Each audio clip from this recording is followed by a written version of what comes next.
Assalamualaikum warahmatullahi wabarakatuh. Sabahul khair ayuhat talabah. Kaifa halukum? Antum bil khair?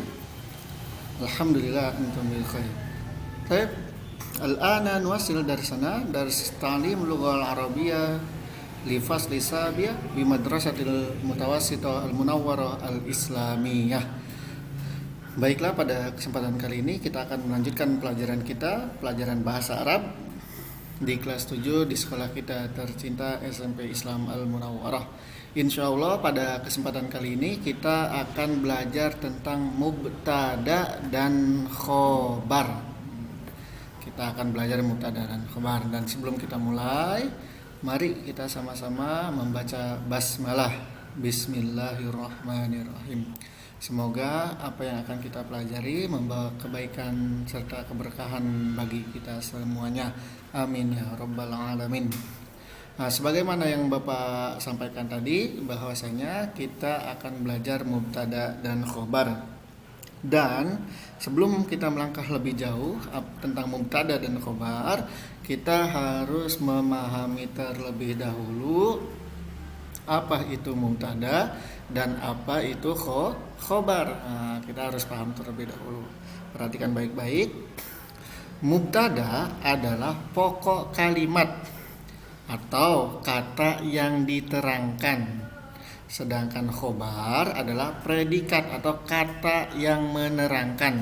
Jadi mubtada adalah kata yang diterangkan, sedangkan khobar adalah kata yang menerangkan. Ini adalah definisi antara mubtada dan khobar. Nah, ini perlu kita pahami terlebih dahulu. Mubtada pokok kalimat, sedangkan khobar adalah predikat. Oke, ini contoh dalam bahasa Indonesia. Kalau kita membuat kalimat dalam bahasa Indonesia, contohnya seperti ini. Murid itu pandai. Murid itu pandai. Murid pokok kalimat atau yang kita sebut dengan mubtada. Pandai adalah predikat, kata yang menerangkan atau kita sebut dengan khobar. Murid itu pandai, murid mubtada, pandai dan itu khobar. Murid adalah kata yang diterangkan, pandai adalah kata yang menerangkan. Jadi ini mubtada. Ini kata yang diterangkan. Oh, muridnya kayak gimana? Oh, ternyata muridnya pandai. Nah, pandai ini menjadi kata yang menerangkan. Contoh kedua adalah perpustakaan itu bersih. Perpustakaan pokok kalimat, kata yang diterangkan atau yang kita sebut dengan mubtada. Bersih adalah predikat, kata yang menerangkan ataupun khobar. Nah, ini perbedaannya. Dan contoh yang ketiga adalah guru itu rajin. Nah, guru mubtada, sedangkan rajin adalah khobar, kata yang menerangkannya. Nah, sampai sini bisa dipahami. Ini adalah contoh dalam bahasa Indonesia. Nanti setelah ini kita ke contoh bahasa Arab. Yang perlu diingat, murid itu mubtada, murid perpustakaan, guru adalah mubtada atau kata yang diterangkan. Keterangannya apa? Keterangannya itu adalah khobar, itu pandai, bersih dan rajin. Atau kita coba buat contoh lain. Kelas itu luas. Kelas itu luas. Mana mubtada? Ya, mubtadanya adalah kelas. Luas sebagai khobarnya. Oke, kita lanjut ke contoh bahasa Arab.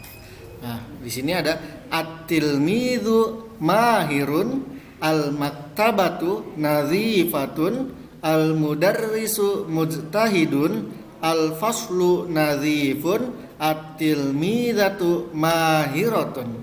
Ini adalah contoh dalam berbahasa Arab, atau kita artikan murid itu pandai, perpustakaan itu bersih, guru itu bersungguh-sungguh, kelas itu bersih, murid itu pandai.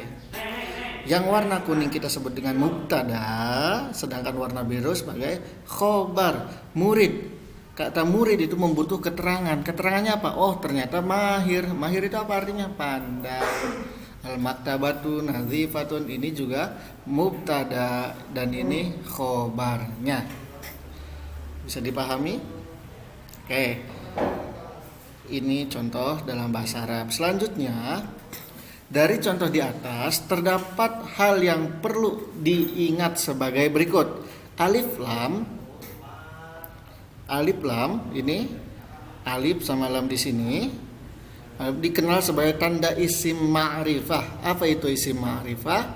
Isim ma'rifah adalah kata benda yang sudah diketahui. Kayak tadi, murid itu, kelas itu, perpustakaan itu, guru itu, dan terbatas hanya kelas yang kita tuju, jelas dan tertentu, sudah ditentukan. Tanwin sebagai tanda nakiroh. Nakiroh itu kata umum. Kalau isim ma'rifah kata khusus yang udah diketahui, nakiroh masih umum. Biasanya tandanya tanwin. Dan untuk kata benda yang masih umum tidak tentu. Khobar yang terdiri dari kata sifat harus mengikuti mubtadanya. Apabila mubtadanya muzakkar, maka khobarnya harus muzakkar. Dan apabila mubtadanya muannas, maka khobarnya juga harus muannas. Nah, masih ingat tanda muzakkar, tanda muannas? Nah, coba dibaca lagi bukunya atau coba dilihat lagi pelajaran kita yang sebelum PTS kemarin. Jadi kalau mubtadanya muzakkar, maka khobarnya juga harus muzakkar. Kalau mubtadanya muannas, maka harus muannas. Nah, kita ke contoh coba nih. Ini muzakkar, muannas, mubtada tambah khobar, mubtada tambah khobar. Hadza itu untuk muzakkar, tilmizun murid laki-laki. At-tilmizu nasyitun murid laki-laki itu rajin. Hadza tilmizu nasyitun murid ini rajin. Al-faslu nadhifun kelas itu bersih. Nah, dari sini yang warna merah itu mubtada, sedangkan warna ungu adalah khobarnya. Ingat, kalau di sininya muzakkar, maka di sini juga muzakkar, kaidahnya seperti itu. Kalau di sininya muannas, ininya muannas, maka khobarnya juga muannas. Contoh muannas, hadhihi tilmizatun, ini adalah siswa perempuan. At-tilmizatu nasyitatun, murid perempuan itu rajin. Hadhihi tilmizatu nasyitatun, murid perempuan ini rajin. Atau contoh terakhir, al-maktabatu nadhifatun, perpustakaan itu bersih. Nah, contohnya kayak gini, misalkan Ahmad itu cantik. Betul apa salah kalau Bapak mengatakan Ahmad itu cantik? Salah, benar sekali, itu jawabannya salah. Karena Ahmad itu laki-laki, maka sifat untuk Ahmad juga harus laki-laki. Contohnya Ahmad ganteng. Contoh untuk perempuan misalkan Salma cantik. Nah, kalau kita mengatakan Salma ganteng, maka itu menyalahi kaidah mubtada dan khobar. Yang benar adalah Salma cantik, Ahmad ganteng. Sifatnya menyesuaikan dengan kata yang disifati.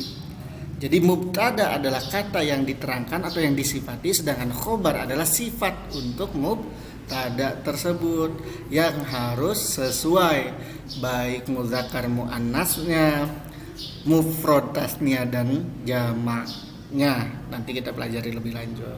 Nah, sampai sini bisa dipahami tentang mubtada dan khobar? Mudah-mudahan bisa dipahami. Kalau misalkan ada yang kurang dipahami, silahkan ditanyakan. Nah, selanjutnya adalah tugasnya membuat 2 kalimat dalam bahasa Indonesia dan bahasa Arab. Boleh bahasa Indonesia 1, bahasa Arab 1, yang terdiri dari mubtada dan khobar. Kayak contoh di atas, tapi contoh tersebut jangan dijadiin tugas kalian. Jadi misalkan Bapak kasih contoh nih, kelas itu bersih. Kelas itu bersih. Kelas mubtada, bersih adalah khobarnya. Atau dalam bahasa Arab, al-faslu nadhifun, kelas itu bersih. Al-faslu mubtada, nadhifun sebagai khobar. Nah, jadi tugasnya tadi silakan buat kalimat, ditulis di buku tulis. Ini juga ditulis ya, dicatat di buku tulis kalian. Terus foto dan kirimkan ke Bapak. Jelas? Oke, kalau masih kurang dipahami seperti biasa silakan chat Bapak langsung.